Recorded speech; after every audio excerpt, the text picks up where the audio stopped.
You look at the pitch at the Santiago Bernabeu right now, and honestly, you are witnessing a masterpiece of terrible urban planning. Yeah, that's a very polite way to phrase it. Right. I mean, you have Vinicius Jr., Kylian Mbappé, and Jude Bellingham. Three absolute forces of nature. Generational talents. Exactly. Right. And every single time we attack, what actually happens? They all instinctively drift to the exact same 20-yard strip on the left flank. It is suffocating. It's just a beautifully talented, incredibly expensive logistical nightmare out there. A total traffic jam. And, that is exactly why we are pulling apart this specific stack of information for today's deep dive. Because we have got our hands on a mountain of raw data. We are talking internal Bundesliga tracking metrics, biomechanical profiles from private scouting databases, and, raw, unfiltered tactical tape from LEGANÉS. We're taking all of this and asking one overarching question. How do you actually fix a broken Galactico system? Because, look, we don't need another superstar who wants to open his hips from the left wing. We need a structural cure. Right. And the data we're looking at suggests that Cure is a teenage Ivorian winger named Yann Diomande. And we aren't just talking about throwing another hyped-up name into the summer transfer rumor mill, right? No, absolutely not. If you are listening to this, you know we don't care about the PR spin. We are dissecting the exact, incredibly rare profile of a player who dismantled first-team La Liga veterans as a kid. We're going to break down the mechanics of his specific tactical evolution over in Germany and figure out why his positional gravity makes him the literal missing puzzle piece for Carlo Ancelotti's system. So let's start with the geometry of the problem so you can actually visualize why this matters. The spatial issue. Yeah. Why is that left side so clogged? If you've played the game at any level, you know that if you are a right-footed player, you naturally want to play on the left. Because of the angles. Exactly. When you receive the ball in the left touchline, your entire body is open to the field. You can see the far post, you can cut inside to shoot, you can play a diagonal ball. Right. Your biomechanics completely dictate your vision. If you put a right-footed player on the right wing, their back is often to the center of the pitch. They're just forced down the line. Exactly. They get trapped. So Vini wants the left touchline. Mbappé wants that inside left channel, what we call the half space, so he can bend his runs toward the penalty spot. And Bellingham wants to crash the box from the left midfield position. They are all demanding the exact same blade of grass. And what does the opposing defense do? They don't even have to stretch. No. They just shift their entire defensive block 20 yards to the left, compress the space, and overlapping bodies. Well, the entire right side of the pitch is an absolute ghost town. It's maddening. Which brings us to the myth of LEGANÉS and the origin story of the kid who fixes this. Because before the explosion in Germany, Yann Diomande arrived in Spain like a ghost. Totally unknown. LEGANÉS pulled him out of a youth academy in the United States. And when I say they had nothing to go on, I mean they were analyzing incredibly grainy homemade video footage. Like somebody's dad filming from the bleachers. Literally. The kind of tape where you can barely track the ball, let alone analyze a player's kinetic chain. But even on that terrible footage, his raw mechanics had coaches whispering that completely cursed phrase. Oh, no, don't say it. They were calling him the future Messi. See, I hate that label. I mean, it is the absolute worst psychological weight you can put on a kid. This is toxic. It completely distorts their developmental arc because the expectation immediately shifts from improve to dominate. And 99% of the time, it is a developmental death sentence. And it almost was for Diomande. Right, because his body broke down. Exactly. He arrives in Spain, barely 18, and his body immediately betrays him. A severe hamstring tear. He misses months of crucial adaptation time. Just totally off the radar. Fast forward, he finally gets healthy, and he plays maybe 20 minutes of professional football for the reserve team. 20 minutes of actual match fitness. Barely enough to break a sweat. And then, during an international break, LEGANÉS sets up a closed-door internal friendly between those reserves and the senior first team. Okay, so this is just a standard run-out. The manager is just trying to keep the senior guys sweating while the internationals are away. That is what it was supposed to be. Diomande steps onto the pitch, and the first-team veterans do not even know who he is. Just some academy kid. They are looking at a kid with zero pedigree. The first time he receives the ball, he isolates the starting fullback. And he doesn't just beat him, he completely manipulates the defender's center of gravity. What do you mean? He drops his shoulder, forces the defender to plant his heavy front foot, and instantly accelerates in the opposite direction. So he attacks the defender's momentum. Precisely. Second time, same exact thing. The fullback is terrified to commit. Oh. Third time, a ball is played into space, and his first touch is so aggressively directed forward that he bypasses the entire defensive structure in a single motion. Just with the first touch? Yeah. Fourth time, he receives it inside the penalty area, shifts his weight, and rips a shot straight into the top corner. Wait. You're telling me a kid with 20 minutes of professional reserve football, coming off a major hamstring injury, is humiliating grown men? Completely. We're talking about veterans with hundreds of La Liga appearances, men who read the game for a living. Humiliating them to the point of physical danger. For seriously. After the fifth or sixth time he dismantled his marker, the senior manager literally had to pull his assistant aside and demand they take the kid off the pitch. You're joking. No, the manager saw the frustration boiling over. He knew that if Diomande embarrassed these proud veterans one more time, somebody was going to launch a reckless tackle and snap his leg out of pure spite. So they removed him from a friendly can just to protect him from his own teammates' bruised egos. That is absurd. But the crazy thing is, the timeline accelerates immediately after that, doesn't it? Yeah. Because he doesn't just go back to the reserves. No. The very next day, he is prominently promoted. He gets exactly 3 training sessions with the senior squad. 3 days. 3 days to learn the pressing triggers, the set pieces, the defensive shape, and the next match on the Leganés schedule. Real Madrid. Real Madrid, away at the Santiago Bernabéu. You have got to be kidding me. You do not throw a raw kid with 3 professional training sessions onto our sacred grass. It's usually a recipe for disaster. The psychological pressure of that stadium swallows seasoned internationals whole. Usually a teenager in that environment hides. They just pass backward. Right. They play simple backward passes. They avoid the ball. Yeah. They just try not to make a catastrophic mistake. But he didn't hide. He came on in the 80th minute and immediately demanded possession. And this is where the biomechanics we talked about really matter. Okay. Because his very first major action, he isolates Fede Valverde inside our penalty area. Hold on. Stop right there. I have watched Fede Valverde cover ground for years. I know. No, listen. He is a physical anomaly. He has the stride length of a sprinter and the recovery speed of a fighter jet. He's everywhere.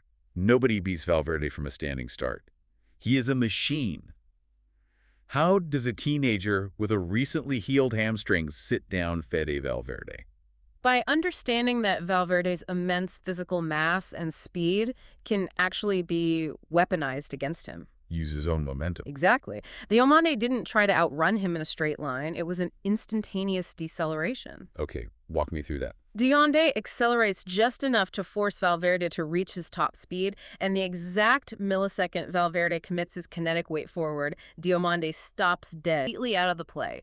It resulted in a challenge that absolutely should have been called a penalty against Madrid, by the way. Well, okay, the referee swallowing his whistle at the Bernabeu isn't exactly breaking news. Fair point. But the visual of Valverde getting torched by a complete unknown, I mean, that burns into a scouting department's memory. It changes everything. But, you know, talent is cheap. We have seen 100 wonder kids who can hit a step over and embarrass a veteran once. What happens next is usually the problem. The attitude. Yeah, they get a little hype, they buy the designer clothes, they stop tracking back, and their career stalls. Which is why his internal psychological profile is just as important as his physical one. Because the reports out of Leganés paint a completely different picture. Really? Early on, the manager sits him down and says, "You might be playing with the seniors, but you are a rookie. You show respect. You are the last one off the training pitch." Setting the boundary. And Diomande doesn't complain. Yeah. The training session ends, the veterans head to the showers, and this kid... The same kid who torched Valverde. Yes, who just gave Fede Valverde a tactical nightmare at the Bernabeu, is staying out late doing individual shooting drills. And when he's done, he is personally walking around the pitch, carrying the mesh basket, picking up the stray training cones and footballs. You are telling me the guy who just humiliated our starting midfield is out there doing the kitman's job? Complete rejection of the ego that usually derails these early bloomers. He internalized the humility. That is massive when you are talking about integrating someone into a dressing room full of Galacticos. Essential, really. If you walk into our locker room with an ego, the veterans will freeze you out in 3 days. But let's be absolutely ruthless for a second here. Let's do it. Mentality and a great 20-minute adrenaline rush at the Bernabeu do not win you the Champions League. Yeah. We need to know if his kinetic chain actually holds up over a grueling 9-month campaign. It does. I want to look at this Bundesliga tracking data because a lot of players look like world beaters in isolated clips. The data is where the narrative shifts from a fun underdog story into a mathematical anomaly. Let's look at the raw output from his season in Germany. Chris, lay it on me. He completed 118 successful dribbles in the Bundesliga. To contextualize that, it is 50 more successful dribbles than any other player in the entire German top flight. 50 more? Yes. Only Lamine Yamal had more in Europe's top 5 leagues, with 133. Okay, but I have to interrupt you there. Volume is only half the equation, and honestly, it is the less important half. How so? You can attempt 150 dribbles, lose the ball 100 times, and completely kill your team's possession structure. A high volume of dribbles often just means you are selfish and taking low percentage risks. Which is exactly why the second... What is it? Diomande's dribble success rate is 59.6%. Wait, nearly 60%. Yes. And out of the top 50 players in Europe with the highest volume of dribbles, that 59.6% is the absolute best. Number 1, period. Okay, put that into perspective for us against the guys currently occupying our pitch. Yeah. Because we watch Vinicius every week, and he feels unstoppable. Vinicius is devastating, but his success rate hovers right around 40%. Kylian Mbappé is near 48%. Jeremy Doku, over in the Premier League, who is widely considered the ultimate isolation winger right now, sits at 50%. And Diomande is at 60. Diomande is operating at nearly 60% efficiency. Why the massive gap? I mean, why is Vinicius, a Ballon d'Or level player, 20% less efficient at retaining the ball during a take-on? Because of how they approach the duel. Vinicius relies on explosive start-stop mechanics and high-volume trial and error. He just keeps coming at you. Exactly. He will attack a set defense 5 times, lose the ball 3 times, but those 2 times he gets through, he creates a goal. Right. And Diomande. Diomande is different. He doesn't just attack blindly, he uses profound ambidexterity. Being two-footed. Yes. If a defender knows you only have a strong right foot, they angle their body to force you outside. The defender has a plan. Right, they just show you the touchline. But because Diomande is genuinely two-footed, the defender cannot commit their hips. They freeze, trapped in a decision-making loop. They don't know which way he's going. And the exact millisecond they hesitate, Diomande exploits the static feet. He isn't just beating his man, he is doing it with a mechanical reliability. And he had the end product to justify taking those risks. Lethal end product. Looking at his shot map, he scored 12 goals on just 53 total shots. Wow. That is a goal every 4.4 shots. For a wide player, that is elite finishing efficiency. So he's not just spamming shots from 30 yards. No, he isn't spamming low percentage strikes into the upper tiers of the stadium. And the distribution of those goals proves the ambidexterity we just talked about. Let me guess, dead even. 6 goals from the right of the penalty spot, 6 from the left, 2 from completely outside the box. So he is equally dangerous regardless of which channel he occupies. 68% of his shots are with his right foot, 32% with his left. That's a huge ratio for a weaker foot. 1 out of every 3 shots he takes is with his quote-unquote weaker foot, and he strikes them with identical venom. Is there any weakness? The only element missing from his game, 0-headed goals. He operates purely with the ball at his feet. Okay, let's inject a massive dose of reality here because this is where my alarm bells start ringing. I knew this was coming. Look, I am looking at these statistics and I hear 60% dribble success rate and I hear Bundesliga and I immediately get skeptical. It's a different style of play. You cannot compare the spatial dynamics of the Bundesliga to La Liga. In Germany, teams actively play a high line. They want to press. It's very open. Matches turn into chaotic, end-to-end track meets where defenders routinely leave 40 yards of open grass behind them. The transition tax. Exactly. Putting up transition numbers in Germany is a totally different sport than a Sunday night in Spain. Facing a low block. I am talking about facing a team like Mallorca or Getafe at the Bernabeu. They are not giving you 40 yards of grass. They are deploying a rigid, low defensive block. Very compact. They compress the vertical space between their midfield and their defense so tightly that acceleration is completely neutralized. They will put 2 men on your toes before you even take your first touch. Which kills the transition game. Right, so if Diomande relies on space to accelerate, that space simply does not exist in our league. Can a transition monster actually survive the claustrophobic geometry of Spanish football? That is the defining question of his career, and the tracking data actually answers it definitively. Let's hear it. You are entirely right to question Bundesliga space. But you have to look at the micro locations of where he is completing these actions. Where on the pitch? Right. This isn't a guy receiving the ball near his own corner flag and sprinting into empty acres on a counterattack. Okay. 83% of his successful dribbles occurred entirely in the opponent's half. And incredibly, 69.5% of them happen inside the final third of the pitch. Wow, that deep. That includes 20 successful dribbles completely inside the opponent's penalty area. So he isn't just knocking it past a guy and outrunning him. He is manipulating the ball in heavy traffic. He is operating in the tightest, most heavily defended zones on the pitch. And the reason he survives there is his touch radius. He keeps it close. He doesn't kick the ball a yard away from his body. He keeps it directly under his center of gravity. That tight space efficiency is exactly how you break down a La Liga low block. Which brings us to the ultimate tactical key.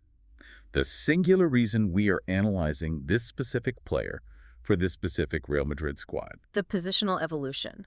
Because if you look at the timeline, he didn't start the season dominating like this. What changed? In his first 8 games in Germany, the coaching staff deployed him on the left wing.